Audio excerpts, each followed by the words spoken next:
नमस्कार, आप देख रहे हैं मत अभिमत। मैं हूं राकेश कुमार।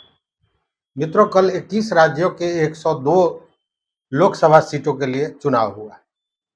चुनाव अमूमन शांतिपूर्ण हुआ, मतदान। लेकिन एक बड़ी चिंता का विषय जिस पर सारे लोग बोल रहे हैं वो कि मतदान का जो रेशियो था, जो प्रतिशत था, वो पिछले चुनाव से भी कम रहा। खासकर बिहार की बात अगर करें तो बिहार में वो 50 से भी नीचे रहा है, जो चिंता का विषय है। अब इस पर जो विश्लेषक हैं तरह तरह की बात कर रहे हैं। कोई बता रहा है कि इसका लाभ सत्ताधारी पक्ष को होगा, कोई कह रहा है कि जब चुनाव का प्रतिशत कम होता है तो उसका लाभ विपक्षी को मिलता है। अब ये तो आगे की बात है, लेकिन कारण क्या है, आखिर क्यों चुनाव का मतदान का जो प्रतिशत घटा, उसके पीछे कारण क्या है? तरह तरह की बातें आ रही हैं, लेकिन आज इस पर हम बात करेंगे। और बात करने के लिए हमारे साथ हैं प्रोफेसर चंद्रभूषण पांडे जी, वरिष्ठ पत्रकार और सामाजिक विश्लेषक, जो राजनीति को भी सामाजिक कसौटी पर कसकर और तब चीजों को निकालते हैं, उस निष्कर्ष पे आते हैं। तो सर, सबसे पहले आपका स्वागत है मत अभिमत पर। धन्यवाद। ये जो कल घट गया मतदान का रेशियो, इसको लेकर तमाम तरह की बातें लोग बता रहे हैं, लेकिन आप इसको किस नजरिए से देखते हैं? देखिए, दूसरा 2024 का जो ये लोकसभा का जो चुनाव हो रहा है, कल उसका प्रथम चरण का चुनाव था जी। और 21 राज्यों के 102 सीटों पर चुनाव हुआ। जो चुनाव संपन्न हुआ उससे सबसे बड़ा संतोष की बात तो यह है कि चुनाव में कोई हिंसा नहीं। लेकिन दूसरी तरफ इस चुनाव में लोगों ने बढ़ चढ़ करके हिस्सा नहीं लिया, फलस्वरूप मतदान का प्रतिशत घट गया। मतदान का प्रतिशत घटते ही यह सवाल शुरू हुआ कि आखिर मतदान में लोगों ने बढ़ चढ़ करके हिस्सा क्यों नहीं लिया। तो इस पर मंथन की आवश्यकता है। खास करके बुद्धिजीवियों को इस पर चिंतन करना चाहिए। जो राजनीतिक विश्लेषक हैं वह इसको राजनीतिक ढंग से तो लेते जरूर हैं, लेकिन इसका सामाजिक कारण ढूंढने का प्रयत्न नहीं कर रहे हैं। हम लोगों को सामाजिक कारण को भी ढूंढना चाहिए। भारत में जनतंत्र मजबूत हो रहा है, आगे बढ़ रहा है। जनतंत्र को कमजोर करने की साजिशें भी बहुत हो रही हैं। तो यह सब देशी विदेशी ताकतें भारत के विरोध में साथ साथ चल रहा है, जिसको सब कोई महसूस कर रहा है। मतदान के प्रति लोगों का रुझान बढ़े, मतदान के प्रति लोगों को जागरूकता हो। अब 70 साल से ऊपर हो जाने के बाद भी जागरूकता फैलाने की आवश्यकता पड़े, यही सोचनीय है। हास्यास्पद है। हास्यास्पद। संविधान के प्रति इतनी जागरूकता है, अपने अधिकार के प्रति जागरूकता है, कर्तव्य के प्रति भी जागरूकता है कम लोगों में, लेकिन अधिकार के प्रति जागरूकता जरूरत से ज्यादा है। सभी में और सभी में, कमोवेश सभी में। कभी में। तो सवाल यह है कि ये जब ये जागरूकता है तो वोट कम क्यों हो रहा है? जनतंत्र का लाइफ ब्लड राजनीतिक दल होता है दार्शनिकों के अनुसार। तो इस लाइफ ब्लड जिसको हम कहते हैं, तो इनसे बहुत अपेक्षाएं हैं। राजनीतिक दल ही इसका प्राण है और राजनीतिक दल के जो चाल चरित्र हैं वह दिनों दिन बिगड़ता जा रहा है और व्यवसायीकरण उसका हो रहा है। अब पॉलिटिकल पार्टी बनाना बिहार में या अन्य प्रदेशों में भी एक तमाशा और खेल है, जिसका कोई समर्थक नहीं, जिसका कोई आइडियोलॉजी नहीं, वह आदमी अपना एक ठो दुकान चलाने के लिए, व्यवसाय चलाने के लिए दुकान खोल देता है और अपने जाति के लोगों को उसमें जमा करने लगता है। और जातिवाद का इतना यहाँ मैंने गहरा असर है कि उस जाति के कमोबेश लोग भी उसके साथ हो ही जाते हैं, कहीं ज्यादा कभी कम। तो जाति को अट्रैक्ट करके पॉलिटिकल पार्टी बना लेना और उससे जनतंत्र को चलाने की कोशिश करना, ये बड़ा घातक है, ये बड़ा खतरनाक चीज है। इससे जनतंत्र कमजोर होता है, जनतंत्र की जड़ें जो सो सिमटती हैं, इससे जनतंत्र मजबूत होता नहीं है। तो पॉलिटिकल पार्टी में और पॉलिटिकल पार्टी के जीते हुए नेताओं के द्वारा सदन के सदस्य होकर के सरकार चलाने तक के कार्यक्रम को देखने, समझने का अवसर बार बार के चुनाव के बाद लोगों को बहुत मिला है। और यह शायद 18वीं बार लोकसभा का चुनाव हो रहा है, तो 17 बार लोगों ने इसे देख लिया है।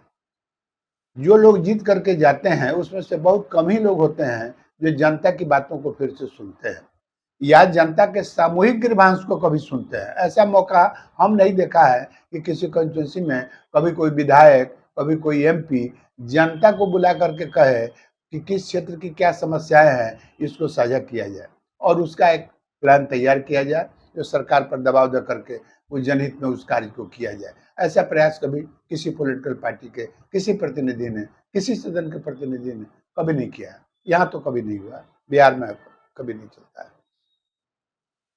व्यक्तिगत लोग जब सांसद से अपनी बातों को कहते हैं कि फलाने जगह यह होना चाहिए, वह होना चाहिए, तो उस पर ये प्रतिनिधिगण ज्यादा तवज्जो देते नहीं है। धीरे धीरे जनता को यह एहसास होने लगा कि पॉलिटिकल पार्टी एक गिरोह के रूप में जो है समाज में उसका शकल हो गया है और जनता से उसका सीधा संबंध कहीं नहीं, जनता से सीधा संबंध नहीं है। जितने पर्व आते हैं हिंदू के, मुसलमान के और किसी भी राष्ट्रीय पर्व, उसमें ये जनप्रतिनिधि अखबार के माध्यम से बधाई दे देते हैं। आप पूरे साल के 12 महीने में गौर कीजिएगा तो जनता से जुड़ाव का एक वही पल होता है जिससे जनता को समझ में आता है कि हमसे जुड़े हुए हैं, कि बधाई दे रहे हैं किसी भी विशेष अवसर पर समूह को। इससे ज्यादा जनता का जुड़ाव नहीं है। तो जनता की जो समस्या है, अगर उसको आप जानने की कोशिश अपने कॉन्स्टिट्यूएंसी में नहीं करते हैं तो जनता अपने को कटी हुई महसूस करती है। वो समझती है कि हम चुन दिए लेकिन अब हमारा कोई मतलब इनसे नहीं है और न ही हमारे प्रॉब्लम को सॉल्व करने के लिए मैंने चिंतित होंगे या करेंगे, हमारी बातों को सुनेंगे।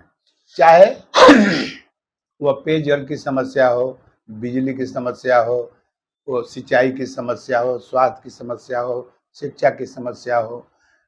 स्टेट जूझ रहा है, लोग उसमें पिस रहे हैं, लेकिन जनप्रतिनिधि जनता से कभी इस पर बात नहीं करना चाहते हैं। इसलिए नहीं करना चाहते हैं कि जनता के का जो प्रॉब्लम है वह उस फेरे में नहीं पड़ना चाहते हैं। इस फंदे में अगर हम पढ़ेंगे तो हमारा पूरा समय नष्ट हो जाएगा। राजनीति जो करता है कि कह के आता है लोग कि हम जनता की सेवा करने जा रहे हैं और उसके बाद वो व्यवसाय के रूप में अपना वो व्यवसाय करते हैं, पैसा कमाते हैं और अपना नेतागिरी करते हैं, सरकार चलाते हैं, सरकार का अपना दबदबा होता है। तो जनता कहीं ना कहीं अपने को इस नेताओं से अलग समझने लगी है और जनता को डायरेक्ट सीधा बात करने का मौका जनप्रतिनिधि से किसी एक सामूहिक जगह पर नहीं मिलता है। ऐसा अवसर अब मैंने होता ही नहीं। खास करके इस चुनाव में जैसा देख रहे हैं कि इस चुनाव में लोगों में वोट करने के प्रति रुचि कम दिखाई दी। इसके विशेष बहुत जितने भी लोग हैं, जो विश्लेषक हैं, जो राजनीतिज्ञ हैं, वो अपना अपना कारण अपने ढंग से अपने पक्ष में बना करके प्रचारित कर रहे हैं। एक या बड़ी सतही तौर पे बात कर देते हैं कि गर्मी है तो ये है, हाँ, वो है। तो इस समय सबसे पहले मौसम, तो मौसम क्या है, तो लू चल रही है, बहुत तेज धूप है, लू चल रही है। तो लोग धूप के कारण चुनाव करने बूथ पर बहुत कम लोग आए, इसी कारण वोट का परसेंटेज गिर गया।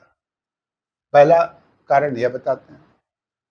दूसरा कारण एक विशेषज्ञ बता रहे थे कि शुक्रवार का दिन था, मुस्लिम लोगों को नमाज पढ़ना होता है, इसीलिए जो है ये लोग उस दिन वोट करने नहीं आए।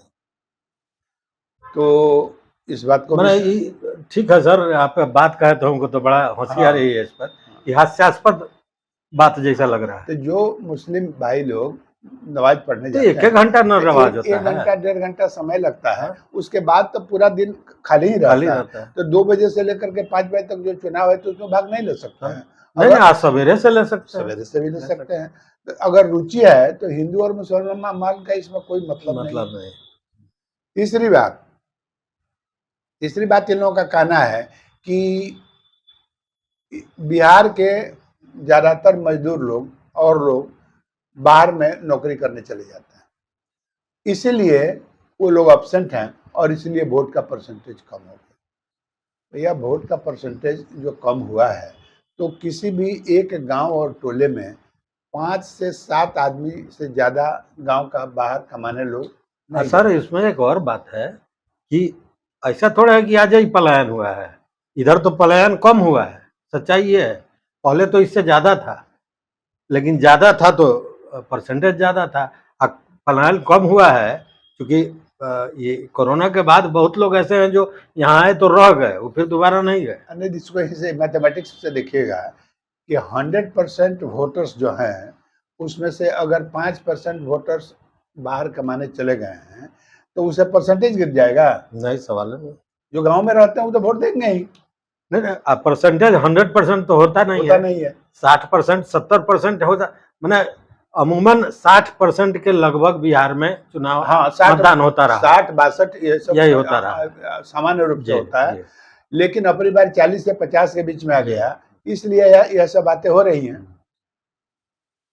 देखिए इसमें जो जहाँ चुनाव हुआ है और बिहार के जो जिले हैं और जिला प्रशासनिक पदाधिकारी लोग हैं, इन लोगों को इलेक्शन कमीशन के द्वारा जागरूकता फैलाने का टास्क दिया गया था। हर बार दिया जाता है, इलेक्शन कमीशन देती है।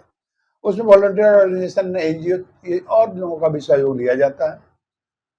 पॉलिटिकल पार्टी भी वोट मांगती है, कहती है कि वोट दीजिए हमको जा करके। प्रशासन के द्वारा जो अब इलेक्शन कमीशन के जो कानून है उसको इम्प्लीमेंट कागज पर ज्यादा किया जा रहा है। बिहार में हम ये बहुत मैंने दावे के साथ आपको कह रहे हैं कि बिहार में प्रशासनिक सुविधाएं जो वोटर्स को देनी चाहिए, आप किसी भी बूथ पर देखिए जाइए और देखिए कि वहां वो सब कोई सुविधाएं उपलब्ध नहीं होती है। बाहर आप लाइन लगाते हैं, मकान के बाहर लाइन लगाते हैं, उसमें छांव का व्यवस्था नहीं रहा है, मैक्सिमम नहीं, कागज पर होता है। कागज पर होता होगा, बिल बनता होगा, रुपया निकालते होंगे लोग, लेकिन वहां छांव का कोई प्रबंध नहीं होता है। एडवर्टीजमेंट देखिएगा सरकार का तो लगेगा जब पानी पिलाने के लिए वहां आदमी घूम रहा है, समझा ना। पानी की इतनी सुविधा है, वहां लोग धूप में खड़े खड़े पानी पीने के लिए बेहाल हो जाते हैं, पानी उनको मिलता नहीं। तो वहां मेडिकल आपको सुविधा भी देनी है ना, तो वो सब चीज कागजी है, तो कुछ नहीं होता है। आप सवारी ले जाइएगा, एक वोटर अगर जाता है बूथ पर वोट देने तो उसको तो अपनी सवारी से जाना पड़ता है। उस सवारी अगर अगल बगल में चला गया तो आपको बेइज्जत कर देगा पुलिस वाला, उस पर बहुत मुस्तैदी है। जो सुविधाएं उपलब्ध करानी है उसका कुछ नहीं कराएगा, लेकिन उल्टे वोटर जो जाता है उसको बेइज्जत करने के लिए खड़ा रहता है। यहाँ से गाड़ी हटाइए, वहां ले जाइए, यहाँ कीजिए। ये सब जितना भी चीज है इससे लोग जो बहुत क्षुब्ध रहते हैं। तो औरतें कम जाना चाहती हैं, क्या कि वो पैदल जा नहीं सकती है ज्यादा दूर। अच्छा, बूथ ये लोग जो बनाते हैं, जो ट्रेडिशनल बूथ बन गया कि आपके घर के बगल में मतदान केंद्र है और आपको जो है सो आधा किलोमीटर दूर आपको वोट का बना देगा। इसलिए बना दिया कि वो विगत 4-5 चुनाव चल रहा है, उसमें कोई जब बूथ नहीं था उस समय से नाम चल रहा है, वही चल रहा है। इलेक्शन कमीशन बहुत दावा करता है कि हम अब प्रशासन के द्वारा ये सब करा लेते हैं, आपको आश्चर्य होगा, मेरा दावा है, मैं बता सकता हूँ कि जो मृतक हैं, जो आज से 10 साल पहले, 5 साल पहले, 7 साल पहले जिनकी मृत्यु हो गई है, उस सब कोई का नाम वोटर लिस्ट में है। काटने का किसी को फुर्सत तो नहीं, वही तो परसेंटेज घटाएगा। काटने का फुर्सत नहीं फुर्सत है, नहीं। नहीं है। और इसी को कानून का दावा बना के कोई इलेक्शन जाके केस कर देगा तो इलेक्शन भी कैंसिल हो जाएगा। मृतक के नाम पर अगर बोगस वोटिंग हो जा रही है तो वो इलेक्शन में जाकर के इलेक्शन को कैंसिल करा सकता है। तो ये जितनी छोटी छोटी बातें हैं, इस पर ध्यान देने की आवश्यकता है। और ध्यान देने के लिए प्रशासक वर्ग जो है, अगर वो सक्रिय नहीं है, तत्पर नहीं है, उत्साहित नहीं है और वो इम्प्लीमेंट नहीं करता है कानून को, तो स्थिति से बद से बदतर होती जा रही है। अब सर हम ही जानना चाहते हैं, इसको थोड़ा आप सामाजिक परिप्रेक्ष्य में देखा जाए कि अभी कई जगह लोगों ने कहा, आपसे भी चर्चा हो रही थी, तो आपने कहा कि युवाओं में जो जोश होना चाहिए था, जो रुचि होनी चाहिए थी, नहीं है। इसका कारण क्या जैसे नए मतदाता बहुत लोग आए हैं है? बिहार में, 15-16 लाख पूरे बिहार में 1 करोड़ 82 लाख के लगभग अच्छा जी युवा इतने जो पहली बार दे रहा है। जो पहली बार दे, तो हर जिले में भारी संख्या में जी नए मतदाता आए हैं। हालांकि सबको को लोग टच नहीं किया है, बनाया भी नहीं है, बनाता तो बहुत ज्यादा बनता, लेकिन जो भी आए हैं उन लोगों से बातें होती हैं और मुलाकात होती है, तो उन लोगों का कहना है, उसमें बहुत लड़के उत्साहित रहते हैं, लड़कियां भी उत्साहित रहती हैं कि हाँ हम लोग वोट देंगे, हम लोग वोट देंगे, हम लोग चुनेंगे। लेकिन जिस उम्र में वो वोटर बनते हैं, उनको अपने जीवन का पूरा तजुर्बा मालूम होता नहीं है, लेकिन उनको इतना मालूम है कि पढ़ाई की व्यवस्था अच्छी होनी चाहिए और नौकरी की व्यवस्था अच्छी होनी चाहिए। उनके दिमाग में हाँ लक्ष्य भी उनका है वही कि पढ़ लिख के नौकरी करें, कोई काम करें। तो वो लोग जब पूछा जाता है कि आप किसको चुनिएगा, तो जो सरकार अच्छी व्यवस्था करेगी, पढ़ाई लिखाई की फैसिलिटी देगी, उसको हम वोट देंगे। जो स्वास्थ्य की चिंता करेगी, स्वास्थ्य सुविधा बढ़ाएगी, उसको देंगे। और नौकरी प्रोवाइड करती है, एम्प्लॉयमेंट देती है, वैसे सरकार को हम। लेकिन यह सब कहने सुनने की बात है, ये सब बातें होती हैं, लेकिन उसमें से जब अब बिहार में जातिवाद को मिटाने की कोशिश की जा रही थी, बहुत दिनों से सरकार के द्वारा कहा जा रहा था, विभिन्न विचारकों के द्वारा कहा जा रहा था, समाज में सुधारक लोगों के द्वारा ये प्रेरणा दी जा रही थी। लेकिन अब जातिगत जनगणना जो हुआ है बिहार में, उसका बहुत बुरा असर समाज पर पड़ा है। बुरा असर यह पड़ा है कि अब जिसके पास संख्या ज्यादा होगी ना, उसी के मुट्ठी में सरकार होगी और उसी के जाति के लोग जनप्रतिनिधि होंगे और वही लोग उत्साहित भी और होंगे वही लोग उत्साहित मतदान के लिए। तो अब जाति से माने जनता से नहीं, जिसको जनगण कहते हैं उससे नहीं, अब जाति है कि हमारी इतनी आबादी है तो हमको यह हिस्सा मिलना चाहिए। जनतंत्र में जनता के लिए नहीं, समाज के लिए नहीं, अब जातीय हिस्सा के लिए राजनीति हो रही है और इसका नाम जनतंत्र है ना। तो इसका मतलब तो कुछ है। अगर आप इसको खुले दिल से नहीं कहते हैं, संकोच करते हैं या छिपाना चाहते हैं, तो इससे कोई भला नहीं होने वाला है। इस बातों को मुक्त कंठ से बात करनी चाहिए। जो सामान्य वर्ग के लोग हैं, उन लड़कों का कहना है, उन लड़कियों का कहना है जो नए वोटर हैं कि सरकार ने हमको क्या दिया है जी, इसके लिए हम वोट देने जाएं। अब वोट दे देने से हमारा समय बर्बाद होगा। वो जिसको चुनाना है वो अपने चुनाएगा, जो कर रहा है सो करता रहेगा। हमारे लिए तो कुछ नहीं है। हमारे लिए तो सवाल है कि एक किसी भी चीज में अप्लाई करने के लिए जनता को, जो नए लड़के हैं, एस्पिरेंट हैं, उनको क्या चाहिए? तो आवासीय प्रमाण पत्र चाहिए, इसलिए कि उनको नागरिकता प्रमाण पत्र कोई नहीं है। भारत में नागरिकता प्रमाण पत्र आज तक सरकार नहीं दे सकती। आप कहीं भी आए, आप किसी चीज के लिए अप्लाई कीजिएगा तो आपको वो ब्लॉक से जा करके वो आवासीय प्रमाण पत्र ले लेना पड़ता है। अच्छा, उसके लिए आप एड़ी घस जाएगा आपका और बिना घूस दिए वो निकलेगा नहीं, समझे ना। तो आवासीय प्रमाण पत्र निकालिए पहले। जो रिजर्वेशंस हैं उसमें विद्यार्थियों का एडमिशन तक कहीं नहीं होगा। जो सामान्य वर्ग के लोग हैं उनका एडमिशन नहीं होगा। और रिजर्वेशन से अगर बच जाता है तब मेरिट के आधार पर होगा और उसमें भी से लोग छटेंगे।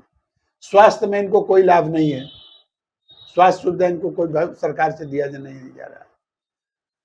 तो जब स्वास्थ्य सुविधा नहीं है, शिक्षा सुविधा नहीं है, नौकरी में वैसा ही है, उनके लिए कोई खुला अपॉर्चुनिटी नहीं है। तो जब कोई चीज का लाभ ही सरकार से नहीं मिल सकता है, हम इनकम टैक्स देते हैं लेकिन हमको सरकार कोई रिलीफ नहीं देती है। जब सरकार को हम उतना टैक्स देते हैं, जबकि 90% लोग टैक्स नहीं देते हैं, 90% लोग बिहार में टैक्स नहीं देते हैं, तो जो टैक्स देता है उसको आप क्या सुविधा देते हैं? आप कोई सुविधा नहीं देते हैं। एक एक चीज का 3-3 बार टैक्स लेते हैं, एक चीज का 3 बार टैक्स आपको देना पड़ता है। जैसे कि म्युनिसिपैलिटी से पानी का टैक्स आपको देना पड़ेगा, शहर में रह रहे हैं तो, अब गांव में भी देना पड़ेगा, देना पड़ रहा है। उसके बाद वह पानी में कीड़ा आता है। सर गाड़ी को देखिए ना, गाड़ी खरीदते हैं तब टैक्स, फिर रोड टैक्स, फिर सड़क पर चलते हैं तो टोल टैक्स, केवल टैक्स है टैक्स। हाँ, नगर पालिका में टपिए तो ऊपर उसका टैक्स अलग है। तो एक चीज के लिए टैक्स देने वाले 4 प्रकार के टैक्स दे रहे हैं। आज जो 90% नहीं दे रहा है वो किसी चीज का टैक्स नहीं दे रहा है, उसको कोई टैक्स नहीं देना है, उसको हर रिलीफ मिलेगा, उसको सब सब्सिडी मिलेगा। तो सवाल यह है कि जो एक बहुत बड़ा तबका है जिसके साथ ऐसी उपेक्षा की जा रही है, उसको इस वोट देने में क्या रुचि है? किसी की सरकार हो वो तो उतना ही रटा रटाए बात बोलेगा, वो उतना ही रटा रटाए काम करेगा।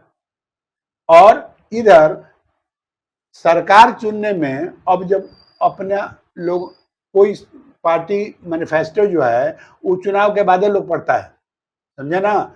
चुनाव में आकर के जो शासक दल है उसको ये लोग उसकी शिकायत करते हैं, उसके खामियों को बताते हैं, अब गालियां भी दे रहे हैं।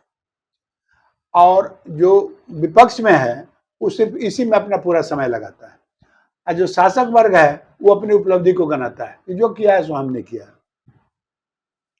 तो इस दोनों की गिनाने के बीच में जो स्थिति बन रही है उसमें जो मूल समस्याएं हैं वो गौण है। मूल समस्या को एक तरफ कर दिया जाता है और ये मैंने इस तरह ही लोग समस्या को एक तरफ करके और अपना एजेंडा सेट कर दे रहे हैं। इसके अलावा देखिए सामाजिक मामला में क्या क्या है कि जो लोग वोट देने जाने के लिए आतुर नहीं हैं और उदासीन दिखाई दे रहे हैं, ये उन लोगों का उलाहना है, उन लोगों का लगाया गया एलिगेशन है, इसमें सच्चाई भी है। तो सवाल यह है कि अगर आप जो सुविधाएं जनता को दे रहे हैं, अगर वह सुविधा सभी जनता को नहीं मिल रहा है, तो इस चुनाव में ज्यादा रुचि लेने के लिए लोग काहे के लिए दौड़ेंगे? काहे उतना उत्साहित रहेंगे कि हम सरकार बदल दें, सरकार चुन दें? आप सुनते होइएगा बराबर कि अब अपनी बात कहने, अपनी योजना को बताने, अपने मैनिफेस्टो में विकास के स्वरूप बताने कि हम जीतेंगे तो यह करेंगे, यह नहीं किया जा रहा है। जब चुनाव आता है तो कुछ पार्टियां यहाँ बताती हैं कि यह पार्टी अगर सरकार में आएगी तो रिजर्वेशन खत्म कर देंगे, ताकि जो अब 70% के तकरीबन अब रिजर्वेशन हो गया है विभिन्न जातियों का, तो वे लोग इस झांसे में आकर के उसको वोट कर देंगे। इसका कहना है कि हम संविधान की रक्षा करेंगे ना तो इस संविधान को खत्म कर देंगे। तो बिहार में तो ऐसा पिछले चुनाव में हुआ है और उसका लाभ पार्टियां उठा रही हैं। तो अब चुनाव के बदले, मैनिफेस्टो बताने के बदले यह एक रूमर उड़ाया जाता है कि यह आएगी तो अब चुनाव होगा ही नहीं। मतलब भय का माहौल पैदा करके, भय का माहौल जबरदस्ती स्नैचिंग करना, भय आंदोलन करते हैं और अपनी सरकार बनाकर फिर जो अपना जो है तो मलाई खा रहे हैं, फिर उनकी जनता से कोई मतलब नहीं है। ये 1960 के करीब से गरीबी भारत का मिट रहा है। सरकार ने नारा दिया था ना, गरीबी मिटाओ, गरीबी तो नहीं मिटी, तो आखिर ये आंकड़ा घसक का नहीं रहा। आप देख रहे हैं कि गांव में सरकार की योजना बनती है, सभी सरकार योजना बनाती है, चलाती है। इंदिरा आवास योजना, कौन आवास योजना, एक तरह का आवास योजना नहीं है, विभिन्न प्रकार के आवास योजना है। तो आवास योजनाएं इतनी बन रही हैं, हर साल इतने लोगों को पैसा दिया जा रहा है। अब जाकर के आवास का एक सूची लेकर के गांव में जरा मकान तो चेक कीजिए जी किसका घर बना है। सर ये तो है सर, लेकिन तो अब लाभ भी जो है सो किसी को नहीं मिल रहा है। लाभ भी नहीं। मनरेगा जैसी योजना चला करके कागज पर सब पैसा लेकर के खा जा रहा है लोग, अब मजदूर को एक दिन का एम्प्लॉयमेंट नहीं मिल रहा है 80-90% जगहों में। उस मजदूर को क्या इंटरेस्ट है वोट दे देने का? आज से 10-15 साल पहले मजदूर वोट देने के लिए बाहर से घर आते थे, हाँ, याद होगा आप लोग। बाहर से नहीं सर, हम लोग समाचार लिखते थे हाँ। कि विदेश से आया है लोग आया है, काम करने वाला, हाँ, जो वो लोग छुट्टी ले लेके आए कि हमारे यहाँ चुनाव है, हम वोट दे के आएंगे। या होली के समय आए तो रुक गए जो नहीं वोट हो जाएगा उसके बाद जाएंगे। अपनी बार जो कुछ हुआ है, जितने लोग आए हैं होली में 90% लोग वापस हो गए, जो वोट देने कोई रुचि नहीं ना, है, उनको कोई रुचि नहीं है। तो कुछ काम ऐसा होना चाहिए सरकार। अच्छा सर, इसमें एक चीज और हमको समझ में आती है, क्योंकि जो कैंडिडेट्स आ रहे हैं उनको हम देख रहे हैं कि कैंडिडेट्स राजनीतिक रूप से समृद्ध नहीं है, वो काम कोई और कर रहे हैं। कोई डॉक्टर है, कोई चिकित्सक है, कोई इंजीनियर है, कोई ठेकेदार है, कोई जमीन का दलाल है, और टिकट लेके चलाता है पैसे, चूंकि पैसा पर बिकता है। तो इसका भी तो असर कहीं ना कहीं पड़ता होगा, क्योंकि राजनीति तो जानता नहीं। जो सामाजिक और राजनीतिक कार्यकर्ता नहीं है, अगर वो जा करके 2 दिन में पैसा झोरी उलट करके या टिकट लेकर के चले आते हैं, तो वैसे लोगों में किसी की रुचि नहीं होती है। हाँ, वैसे लोगों में रुचि मुट्ठी भर लोगों को है जो लोग गलत काम में लगे हुए हैं, जमीन की दलाली करना, जमीन पर कब्जा करना, शराब की तस्करी कराना, गांजा भांग ड्रग्स का तस्करी कराना और दलाली करना, ये जितने भी क्राइम करना, ये जितने भी तरह के लोग हैं, वैसे लोग जब टिकट लेके आते हैं तो उसको कहते हैं कि महाबली है ना, ये माने उसको लगता है कि छाता हमको मिल जाएगा। हाँ, और उसको प्रोटेक्शन उससे मिलता है और वह उसको नेता का शकल बना देता है। ये बहुत भारी नेता है, इनके पीछे बंदूक लेकर के जो है 50 आदमी चलता है। बिहार के तो ये पर इतिहास रहा है कि यहाँ पर जो ऐसे वैसे लोग आए हैं टिकट लेकर के, पैसा से टिकट खरीदते हैं, लेकर के आते हैं एक दिन में, अब गैर कानूनी AK-47 लेकर के उनके साथ लोग घूमता है, पुलिस रोक नहीं सकती है, बोल नहीं सकती है, केस नहीं होता है। ऐसा हुआ इसी जिले में हुआ है, पूर्वी चंपारण में हुआ है। तो ये बात आप जो कह रहे हैं कि गैर राजनीतिक लोग एक दिन में टिकट लेकर के MP का भी चले आते हैं, और वैसे लोग नेता हैं और सदन में सदस्य रह चुके हैं, और आज भी यह हो रहा है, समझे ना, आज भी यह हो रहा है।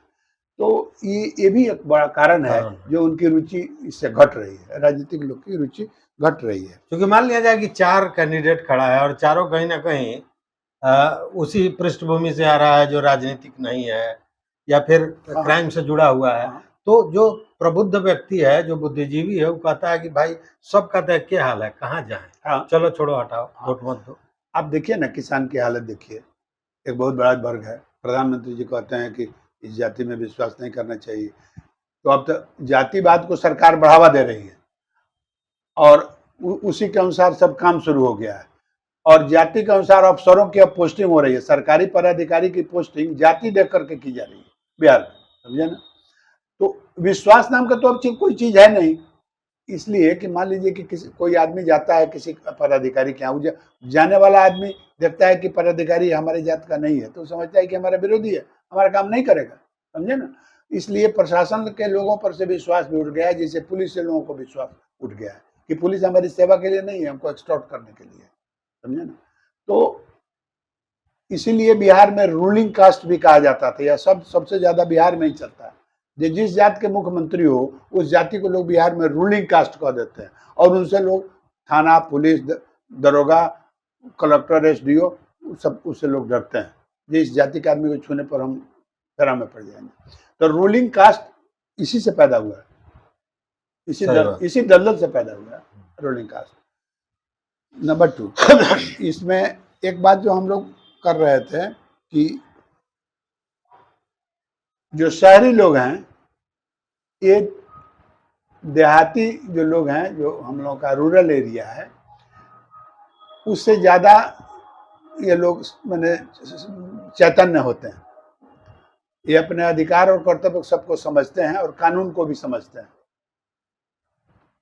तो ये लोग इस चीज़ को इवैल्यूएट जल्दी करते हैं कि सरकार जो चल रही है 10 साल से 5 साल से, इसमें हम लोग देख रहे हैं कि हम लोगों को क्या दिया जा रहा है, हम लोग क्या दे रहे हैं सरकार को। तो जो हमसे सबसे ज़्यादा से ज़्यादा टैक्स वसूल करने का सरकार काम करती है, टैक्सेशन करती है, और हम लोग टैक्स जो है सो मर के भरते हैं। लेकिन हमारे फायदे के लिए, हमारे जीवन के लिए, हमारे सामाजिक जीवन के लिए हमें कोई सुरक्षा नहीं देती है। पढ़ाई है तो सरकारी स्कूल का टैक्स हमको देना पड़ता है, आपका बच्चा पढ़े चाहे नहीं पढ़े, लेकिन हम प्राइवेट स्कूल में पढ़ाने को मजबूर हैं, इसलिए वहाँ पढ़ाई होती नहीं, तो उसके लिए अलग से देते हैं, उसके लिए सरकार का कोई कानून नहीं है, समझे ना। तो ऐसे अगर उदाहरण गिनाया जाए तो दिन भर बैठ करके उदाहरण गिनाते रहिएगा, इससे लोगों में असंतोष बहुत है ना। आज जनतंत्र के प्रति बहुत आस्था नहीं है। नहीं, उसका सर कारण है जो आप अभी बता रहे थे कि लगातार लोग आते हैं, अपनी बात करते हैं, जीतते हैं, जाते हैं और जाने के बाद फिर उसी स्थिति में यथावत है जाता। तो ये देखते देखते अब 70 साल तो बहुत बड़ा समय होता है ना। तो जो युवा है वो देख रहा है कि रोजगार का क्या स्थिति है, शिक्षा की क्या स्थिति है। अगर बहुत वो समझदार भी है तो उसको अवसर नहीं मिल रहा है, तो इस सारे चीज़ों से युवाओं में भी कहीं न कहीं अरुचि पैदा हुआ है।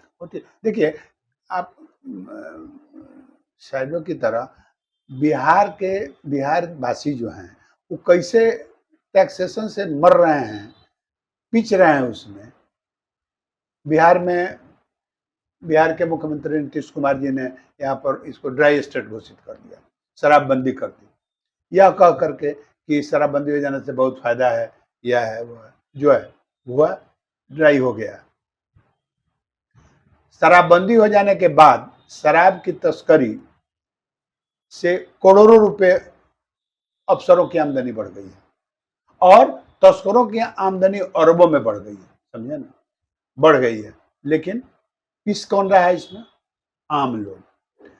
बिहार सरकार ने शराबबंदी करके और उससे जो रुपया घाटा हुआ उसको पेट्रोल और डीजल के ऊपर सेस लगा दिया, और जिसको कोई शराब से मतलब नहीं है वो सब कोई जो है सो पेट्रोल पर दाम बढ़ा कर दे रहे हैं, रजिस्ट्री को बढ़ा दिया, रजिस्ट्री पे बढ़ा। जो 25 रुपए में एफिडेविट होता था उसको 125 से 150 रुपए कर दिया।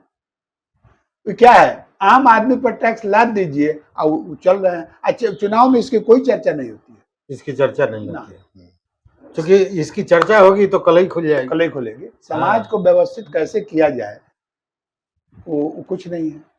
तो मिला जुला के सर हम लोग कह सकते हैं कि ये जो ऊपर सतही तौर पे जो कारण बताया जा रहा है कि मत प्रतिशत कम क्यों हुआ, ये बहुत बड़ी बात नहीं है। गहराई वो है जो समाज में भीतर तक, गहरे तक पेबस्त है, और वही कारण है कि मतदान से लोग में अरुचि पैदा हो रही है। तो जरूरी यह है कि सामाजिक तौर पर उन सारे चीज़ों को देखा जाए, उन सारे चीज़ों को समझा जाए, तब शायद इसका निराकरण निकल सकेगा। सर, इस विश्लेषण के लिए बहुत बहुत धन्यवाद। बहुत बहुत नमस्कार।